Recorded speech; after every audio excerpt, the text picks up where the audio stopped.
Good morning friends, welcome back to my channel. আশা করছি সকলে ভালো আছো, সুস্থ আছো। তোমাদেরকে সঙ্গে নিয়ে শুরু করে দিলাম আরও একটি নতুন দিনের ব্লগ। তো সকাল সকাল আজকের ভিডিওটাও শুরু করে দিলাম। এখন বাজে ঘড়িতে 6:30 মতন প্রায়। আর উঠেছি অনেকক্ষণ, প্রায় 6টা বাজার আগেই উঠে পড়েছি। তো উঠে অনেকক্ষণ বসেছিলাম, তারপরে ব্রাশ টাশ করলাম, দেখতেই তো পেলে। ব্রাশ করে এখন খেয়ে নিচ্ছি চা। তো এখনও কেউ ওঠেনি, মা শুয়েছিল, মা উঠে বাড়ি গেল। তো তারপরে আমি এই যে দোকান খুলবো বলে চা খেয়ে নিচ্ছি, কারণ চা না করলে দোকান তো খুলতেই পারবো না। সেই জন্য ঘুম থেকে উঠে আগে 1 কাপ চা খাবো, তারপরে বাকি কাজ হবে। চলো বন্ধুরা, ভিডিওটা দেখতে থাকো।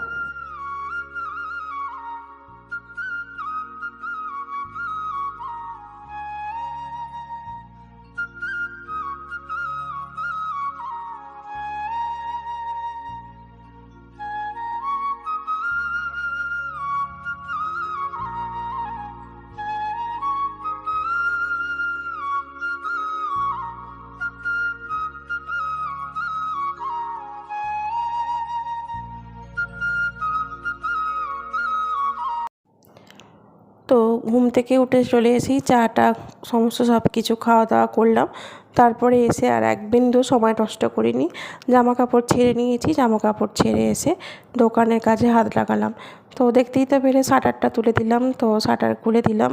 তারপরে বেঞ্চিটা ছিল সেটা বাইরে বার করে দিলাম। তো এই সবগুলো টুকিটাকি করতে করতে প্রায় আধা ঘন্টা 1 ঘন্টা সময় প্রায় লাগবেই। তো তারপরে দোকানটা ঝাঁট দেবো, ধুবো, তারপরে ঠাকুরকে ধূপ দেবো, তারপরে এই সমস্ত জিনিসপত্র পাল্লা টাল্লা মুছবো। তো এগুলো তো তোমাদের সঙ্গে কোনোদিনও শেয়ারই করিনি। তো চলো আজকে একটু তোমাদের সঙ্গে শেয়ার করা যাক।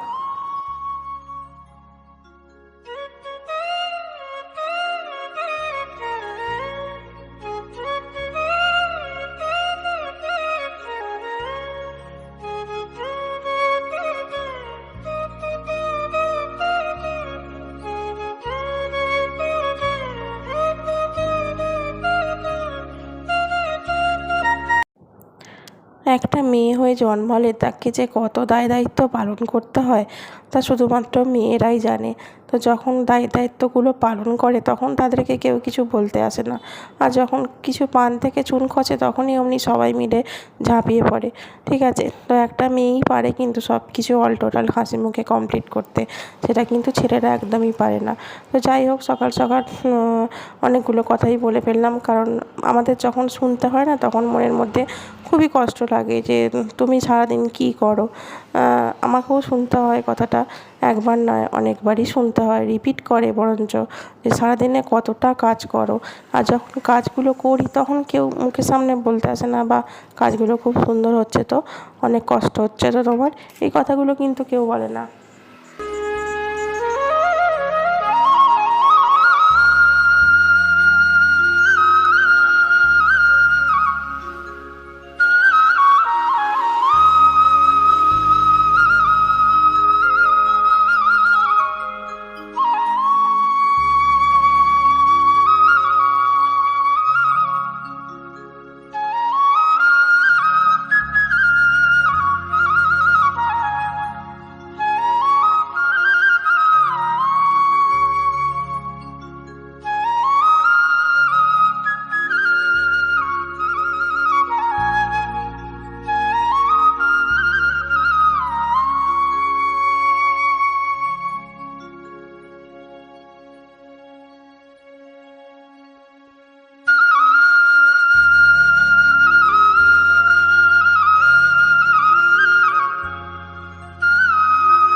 জলটা যেখানে থাকে, খাবারের জলটা সেইখানে।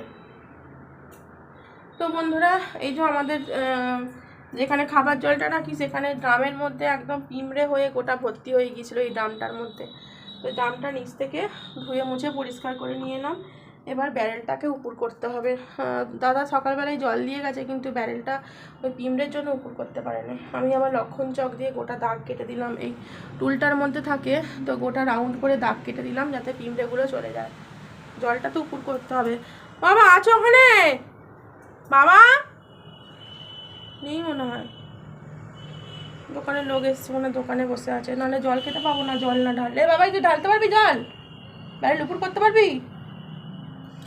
আমিও পারবো না, আমার বুকে লেগে যায় পটাশ করে, খুব কষ্ট হয়, নিঃশ্বাস নিতে কষ্ট হয়। নাহলে 20 লিটারের ড্রামটা উপর করাটা বড় ফ্যাক্টর নয়, কিন্তু ওই বুকটায় লেগে যায়। দেখি হাত খালি হোক। আর হচ্ছে গিয়ে আমাদের জল খাবারের ব্যবস্থা কিছু হয়নি। হাত চুলকাচ্ছে। জল খাবারের ব্যবস্থা কিছু এখনো হয়নি, জাস্ট ওই ওপরের পুজোটা করেছি। আর পিসি একটু বাসন মেজে দিয়ে গেল, এখানটা মুছে দিয়ে গেল। ঠান্ডা জলমে মনে হয় যাবে না, তো যাই হোক জল খাবারের ব্যবস্থা কিছু করবো। আলু চচ্চড়ি হবে।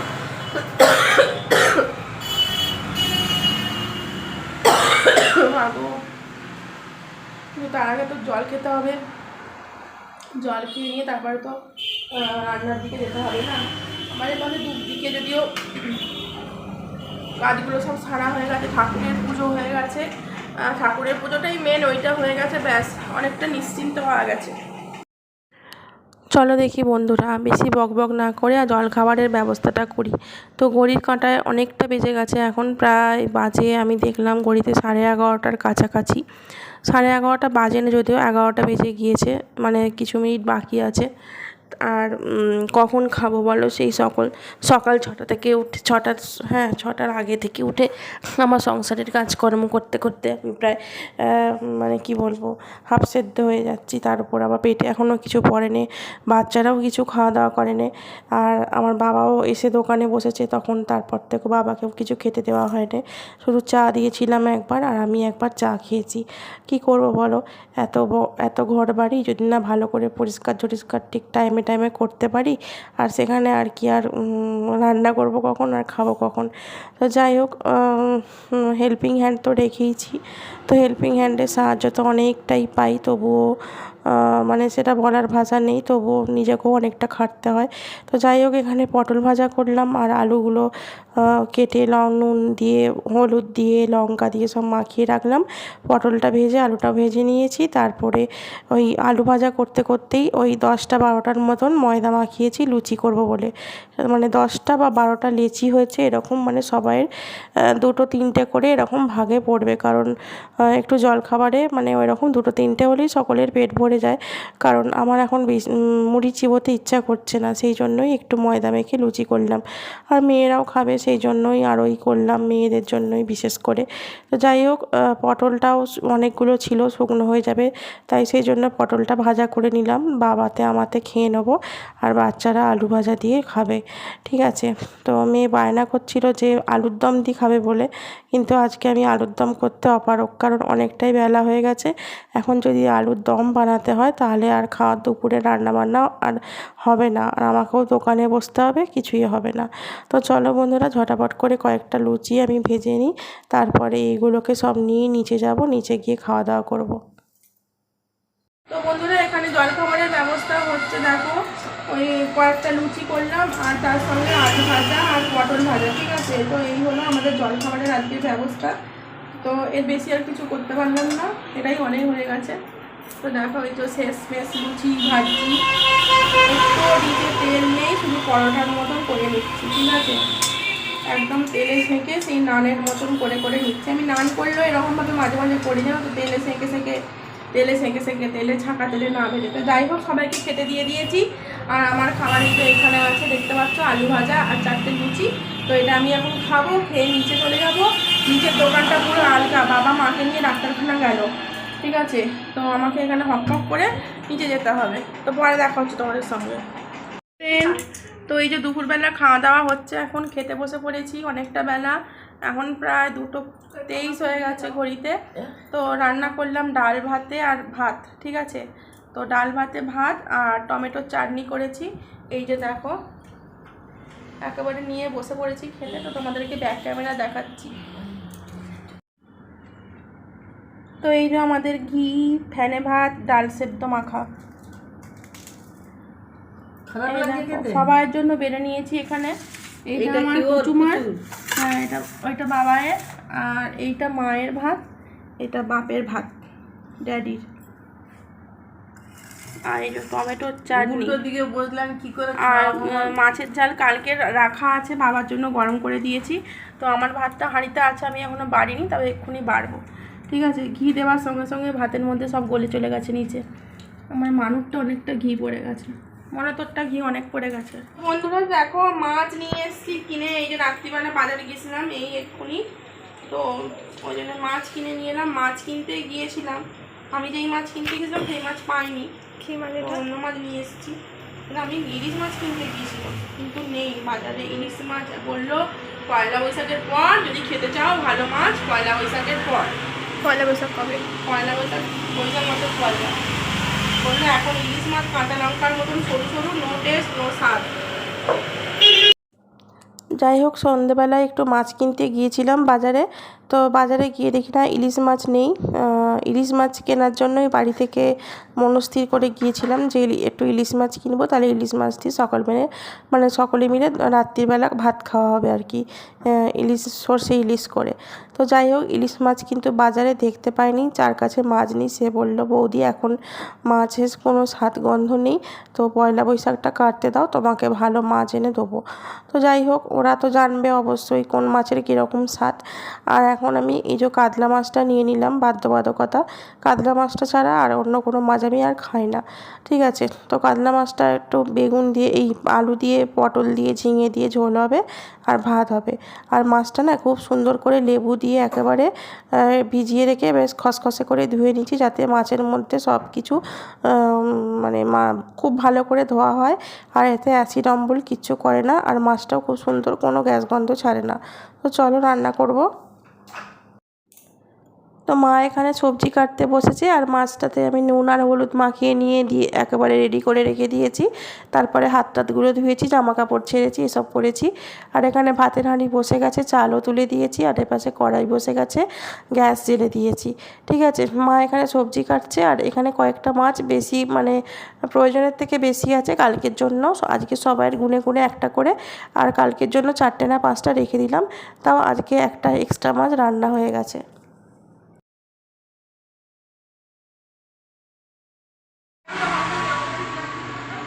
কড়াটা জ্বলে গেলে পাশে তেলটা হয়ে গেছে। ওবেলা ডাল ভাতে মাখানো হয়েছিল বলে তেলটা আমার ঘরেতেই রাখা হয়েছে, তেলটা নিয়ে যাওয়া হয়নি। এই যে তেল, আর আসার সময় গরম গরম চপ বেগুনি নিয়ে এসেছি, কিন্তু এখনও খাবার সময় হয়নি। এই তেলের শিশিগুলো মোটেও ভালো না, বড্ড তেল তেল করে, বাজে তেলের শিশি। ফেললো বই শিশিটা, ফেলে তো বই শিশিটা, কোনো তো তেল তেলে হয়ে যায়। চলো বন্ধুরা রান্নাটা করে নিই। রান্নাটা হয়ে গেলে তোমাদেরকে দেখাচ্ছি। ও ঠাকুর যাচ্ছে মনে হয় মা, এ বাজছে দেখো, ওই কলকাতার বাজছে। ওই ভাই বাবাই এই শাঁখটা একবার বাজি দে, ঠাকুর যাচ্ছে, মহাপ্রভু যাচ্ছে, শাঁখটা বাজি দে।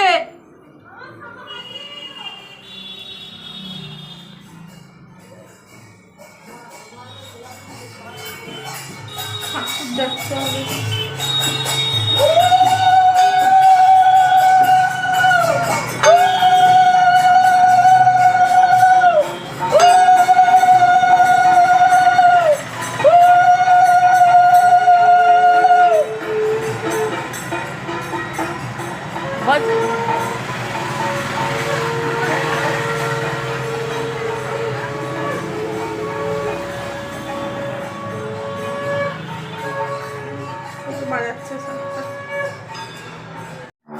তো বন্ধুরা আমাদের এখানে বেগুনির সাইজটা তোমাদেরকে দেখাই। গরম গরম আনতে আনতে আবার নেতিয়ে গেছে। এই দেখো আমাদের এখানে বেগুনির সাইজটা ঠিক আছে, পুরো সেই সেই একটা খেলে আর উঠতে হবে না। আর চপের সাইজটাও দেখো সেই, যদিও বাগনানের একটা দোকানেই এখন এরকম সাইজের চপ বিক্রি হয়, এগুলো 8 টাকা করে পিস। তো অন্যান্য দোকানে এতটা বড় পাওয়া যায় না, এগুলো কিন্তু সব নিরামিষ চপ। ঠিক আছে, ওই সব দোকানে আমিষ কোনো জিনিস বিক্রি নেই। আমার হেভি লাগে।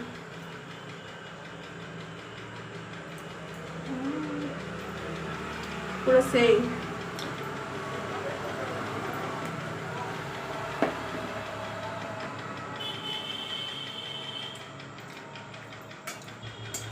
আমার চপ খেতে গিয়ে পাশে তেল জ্বলে যাচ্ছে।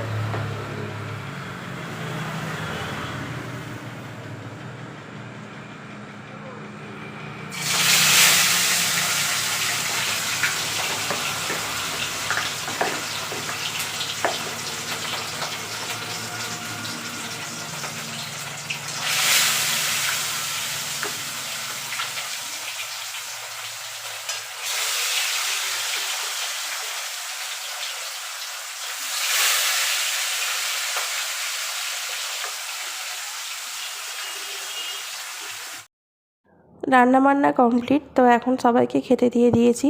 সবাইকে বলতে বাবাকে মাকে দিলাম, এই যে তারপরে মেয়েকে খাওয়াতে বসেছি। তো ও তো সবজি খাবে না, ওর জন্য শুধু আলু নিয়েছি, ঝোল নিয়েছি আর মাছ নিয়েছি।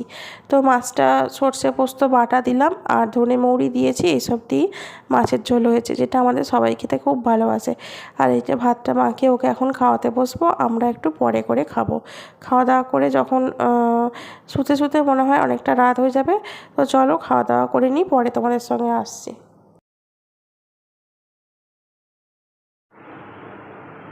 জেঠির লেজ বাঁধা হয়ে গেছে। ঠিক আছে, এটা আমার জেঠির লেজ। কি ছিঁড়ি চুলে, স্মুথনিং করা চুল দেখো কীরকম। আরও যখন স্ট্রেটনিং করেছিলাম অনেক উঠে গেছে, আর স্মুথনিং করতে কম উঠেছে, শর্ট স্ট্রেটনিং করতে বেশি উঠে গেছে চুল। আর যখন ডেঙ্গু হয়েছিল তখন একেবারে অনেক উঠে গিয়েছিল। কোনো ভারী রোগ হলে চুল উঠে যায়। তো দেখো বন্ধুরা, আমাদের খাওয়া দাওয়া কমপ্লিট। আর চুলটা এরকম লম্বা করে বিনুনি করে নিলাম, মেয়েকেও করে দিলাম। ওর চুলটা বড্ড মানে রুক্ষ হয়ে রয়েছে, উস্কো ফুস্কো হয়ে রয়েছে চুলটা। তো চুলটাকে বলছি কাটিয়ে দেবো, শুনছে না। তো যাই হোক, বড় করবে চুল নাকি। চুল আমাদের জলটা এখন খুব খারাপ দিচ্ছে, যার জন্য চুলটা না একদম খুব রুক্ষ হয়ে যাচ্ছে, মানে খুব মানে বিচ্ছিরি বিচ্ছিরি লাগছে। মানে মানে টক দই মাখলে সবসময় ভালো, চুলটা নরম থাকবে, কিন্তু চুলটা বড্ড ইয়ে হয়ে যাচ্ছে। তো যাই হোক, চলো বন্ধুরা, খাওয়া দাওয়া কমপ্লিট করে নিলাম। সবার খাওয়া দাওয়া কমপ্লিট হয়ে গেছে, মাছের ঝোল দিয়ে ভাত। আজকে আমার মনে হয় একটু বেশি খাওয়া গেছে। চপ খেয়েছি, তারপরে মাছের তেল একটু ছিল, সেটা খেয়েছি।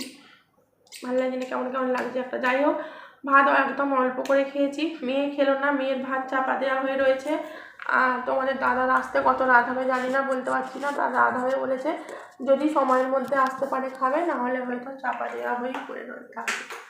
ওই পাশে মেয়ের জন্য আছে, আর এই পাশে তোমাদের দাদার জন্য আছে। ঠিক আছে, সব খাবার দাবার চাপা দেওয়া রয়েছে। তো এবার আমরা শুয়ে পড়বো। ওই ঘরে মা আর মেয়ে দুজনে শুয়ে পড়েছে, এই ঘরে আমি আমার মেয়ে শুয়ে পড়বো। ঠিক আছে, তো চলো আজকের মতন সবাইকে টাটা, দেখা হচ্ছে আগামীকাল নতুন আর একটি ভিডিওতে। ভালো থেকো, সুস্থ থেকো সবাইকে, গুড নাইট।